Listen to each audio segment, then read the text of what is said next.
भगवान को कहां ढूंढते हो आप? भगवान को हर व्यक्ति में देखना स्टार्ट करिए। इसलिए किसी का दिल मत दुखाइए, क्योंकि ये समझिए कि हर व्यक्ति में ईश्वर समाये हैं। इसलिए दास अनिरुद्ध गौरी गोपाल आश्रम में वृद्ध माएँ आ जाती हैं तो हमारे पास उनको रखने की जगह नहीं होती, तो हम किराए का आश्रम लेकर उन माओं को रखते हैं। किराए के आश्रम में भी सालों तक गौरी गोपाल चला, जब आश्रम की व्यवस्था नहीं थी। फिर आश्रम बना तो सारे कमरे बनवाए, पूरा आश्रम बना माताओं के लिए। कमरों में ये माताओं को आप देख सकते हैं टीवी पर, ये मैया हैं, इनके अपनों ने घर से निकाल दिया। ये दिल्ली की माता है, वृंदावन से दिल्ली 3 घंटे का रास्ता है। इनका बेटा आता ही नहीं है। अब इनकी आखिरी सांसें ही चल रही है, बहुत वृद्ध हो गई हैं, और ये साल 2 साल, अधिक से अधिक 3 साल और क्या। लेकिन क्या मजाल के बेटा, अब बताओ मैं इन माओं की, ये देखो ये माओं का हॉल है, इन माओं के रहने की इस तरह की व्यवस्था है, सब अटैच है, लेट बात अटैच है, हर माँ का बिस्तर है, हर माँ का अपना समय पे भोजन मिलता है, समय पे दूध मिलता है, समय पे नाश्ता मिलता है।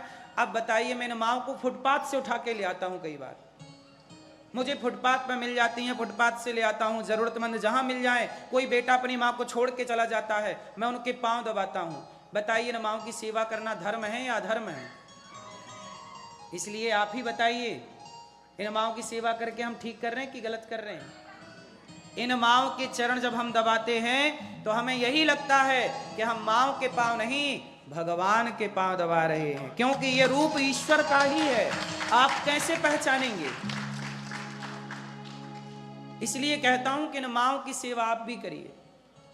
मैं आप लोगों से भिक्षा मांग मांग करके ना ऐसी 309 माओं की सेवा करता हूं।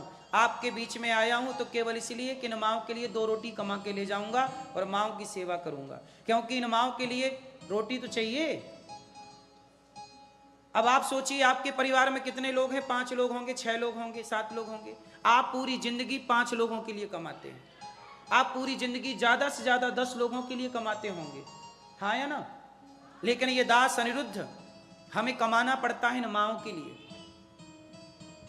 300 वृद्ध माएँ हैं, 309 इन माओं के पांव। अब सोचिए मैं इन माओं के पांव दबाता हूं, इनके आंसू पहुंचता हूं, उनको इनके लिए दिन रात काम करता हूं। इस काम को लोग नहीं देखते और लोग कहते हैं अनिरुद्धाचार्य को फांसी दे दो, क्योंकि वो नारियों का अपमान करता है। कपड़े पहनने का बोल दिए तो अपमान हो गया। लोगों को ये आंखें नहीं थी जब ये सेवा चल रही थी गौरी गोपाल में, कोई ये कहने तो नहीं आया कि लो भैया हमारी तरफ से भी आज माओं को भोजन करा देना। साथ देने नहीं आए, गाली देने आ गए, धरना प्रदर्शन देने आ गए, पुतला जला दिया मेरा। साथ देने कौन? पूछो इन पुतला जलाने वालों से कि गौरी गोपाल में कभी रोटी लेके आए कि आज हमारी तरफ की रोटी माताओं को खिला देना।